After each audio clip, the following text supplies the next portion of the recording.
জঙ্গল এলাকায় মাধ্যমিক পরীক্ষার্থীদের জন্য বিশেষ ব্যবস্থা। জঙ্গলের পথে নজরদারি এবং গাড়ির ব্যবস্থা প্রশাসনের, কারণ কোথাও বাঘের ভয়, কোথাও আবার হাতির হামলার আশঙ্কা। সোমবার শুরু মাধ্যমিক, জীবনের প্রথম বড় পরীক্ষা। এমনিতেই পরীক্ষার টেনশন, তার উপর বাঘের ভয়। ঝাড়গ্রামের বেলপাহাড়ি, কয়েক মাস আগে এখানে ঢুকে পড়ে বাঘিনী জিনাত, যাকে শেষমেশ বাঁকুড়া থেকে ধরা হয়। সেই বেলপাহাড়ির কেতকী ঝর্ণা এবং ময়ূর ঝর্ণা এলাকা আবারও বাঘের ভয়ে কাঁটা, রয়েছে হাতির ভয়ও। এরই মাঝে সোমবার থেকে মাধ্যমিক শুরু। বেলপাহাড়ির বনাঞ্চলে মাধ্যমিক পরীক্ষার্থীদের জন্য বাসের ব্যবস্থা করেছে প্রশাসন। নজরদারিতে থাকবেন বনকর্মীরা। আমাদের জেলায় প্রস্তুতি মোটামুটি চূড়ান্ত হয়ে গেছে। হাতির বিষয়টা আলোচনা হয়েছিল, বন দপ্তর এ ব্যাপারে চূড়ান্তভাবে সতর্ক রয়েছে। দুটো বাসের ব্যবস্থা করেছেন আরটিও। আলিপুরদুয়ারের কালচিনি, এখানে মাধ্যমিক পরীক্ষার আগের দিন খাঁচাবন্দি চিতাবাঘ। এই নিয়ে সতর্ক প্রশাসন। মাধ্যমিক পরীক্ষার্থীরা যাতে কোনো অসুবিধায় না পড়ে সেই জন্য জঙ্গলের রাস্তায় নজরদারির ব্যবস্থা রাখা হয়েছে। আলিপুরদুয়ারে অন্য সমস্যা। জেলার প্রান্তিক পরীক্ষা কেন্দ্রগুলি থেকে শিলিগুড়ি রিজিওনাল অফিসে ঠিক সময়ে উত্তরপত্র পৌঁছানো নিয়ে তৈরি হয়েছে উদ্বেগ, কারণ পার্সেল বুকিংয়ে রেলের নয়া নিয়ম। আগে কামাখ্যাগুড়ি, হাসিমারা, দলগাঁও এবং ফালাকাটা স্টেশন থেকে পার্সেল বুক করা যেত, এখন তা পুরোপুরি বন্ধ করেছে রেল।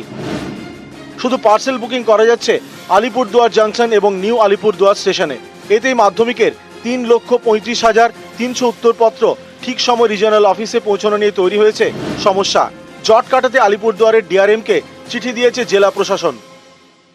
बहुत सारे पार्सल ऑफिसेज थे जहाँ पे पार्सल की बुकिंग ही नहीं होती थी, तो वो लोकेशंस पार्सल के लिए बंद हो गए हैं। वहाँ पे पार्सल अलाउड नहीं है। अब इनके लिए नहीं बंद किया, उसके लिए। और ये टीचर लोगों को क्या प्रॉब्लम है? यहाँ पे कुछ काम अच्छा काम होने नहीं देते हैं क्या ये लोग? जो स्टेशन मेरे पार्सल के लिए ओपन है, जहाँ से पार्सल बुकिंग सभी लोगों का मैं लेता हूँ, खाली एजुकेशन का नहीं है, उस पर्टिकुलर चीज के लिए तो नहीं कर सकते हैं ना। আমাদের মাধ্যমিক পরীক্ষা জয়েন্ট কনভেনার তিনি একটা চিঠি লিখেছেন এটা রিকনসিডার করবার জন্য। আমরা আশাবাদী ছাত্রছাত্রীদের স্বার্থের কথা তারা ভাববেন এবং সেই অনুযায়ী পদক্ষেপ নেবেন। জলপাইগুড়িতেও মাধ্যমিক পরীক্ষা চলাকালীন বনাঞ্চলে বাড়তি নজরদারি করা হচ্ছে, মাইকিং।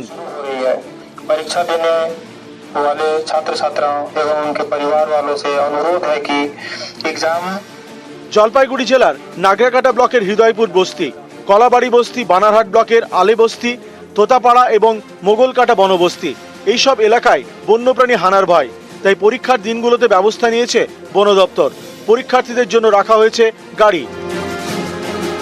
বাঁকুড়ার উত্তর বন বিভাগের বড়জোড়া এবং গঙ্গাজল ঘাটি, এই এলাকায় রয়েছে 67টি হাতি। তাই সতর্ক বন দপ্তর।